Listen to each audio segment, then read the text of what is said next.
gonna be hell.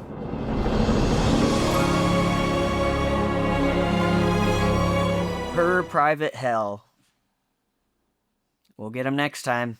The story follows Elle as she tries to search for her dad, and then we get to a secondary story where this guy loses his daughter, and then he's looking to find her, and then they meet, and they have to defeat the evil guy that's lurking around.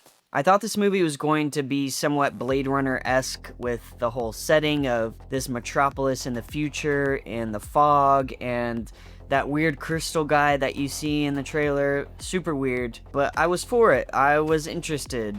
My interest was piqued. They didn't show much in the trailer, so I have to see it in the movie, right? Well, they did their job right. The only thing I liked about this movie was the cinematography. I think the colors within the movie and the lighting and the shots all complemented each other, and it just looked great. I was a fan of how it looked. It looked very pretty.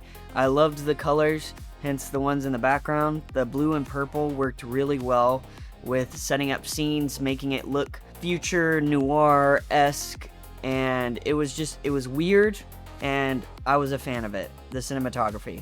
The set designs were interesting enough to be lit by the lights, and they looked good. The crystals inside of the city looked pretty cool, and then some of the light coming in from the window shots that you were able to see looked cool, but that was it.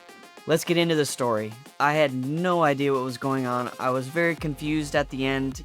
Trying to piece everything together was just hurting my brain, and I had to read the synopsis after. I went straight to my phone once the credits started rolling and looked up, what is Her Private Hell about? And I got one sentence that barely went into the story, but it gave me more story by the time that the movie ended. I think the way that they introduced the GI story in this movie felt very flashback-ish, especially because Elle has the lighter, and then we hear about Private K, and then it goes to Private K, but then like his story is the same, and I thought that his story was going to be the dad's story, and then the dad was going to come back, but the dad just disappears, and we never hear from him again. I don't know if he was supposed to be the Leatherman or what, but he tells this story about the Leatherman and is never seen again. We get very mysterious shots of the Leatherman, but we don't get a full face shot, which I think is great. But if you're going to have like this mysterious character like the dad was supposed to be, then you show him if you're going to have that reveal. And I know it sounds cliche, but having that reveal of the dad being the Leatherman would be an interesting twist at the end, especially since Elle kills him. Sorry to say, but that's what happens. Big spoilers. I'll say I actually enjoyed the GI story over Elle's story, and we didn't even get that much of his story in there. He had a great action scenes and a good story of him trying to find his daughter, but then we go back to Elle, and I just felt bored the entire time when she's trying to figure out her sexuality, and then she's having an affair with her stepmom, and it's just this weird... I did not like it. This weird story of maybe character development on Elle's side, but then there's still this serial killer going around killing people because of the mist that ends up washing over the city. It just wasn't a good piece, and I would have written it better. Possible rewrite coming soon. I'm not gonna rewrite that. I think the setting in this movie was okay. It was in the future. You didn't have to show too much of what the city looks like.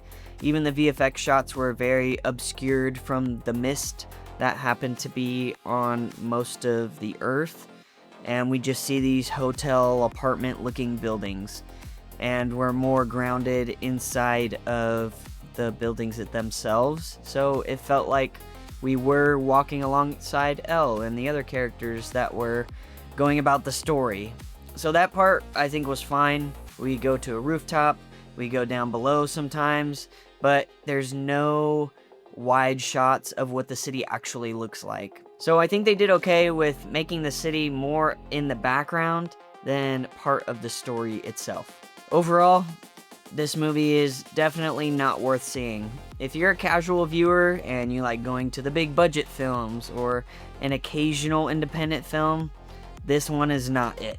I would rather go see Obsession than this movie. The only people that I would maybe recommend this for are the theater kids. You could tell that the actors had some lines written for them that you would see on a play because they were very dramatic with how they acted in their scenes.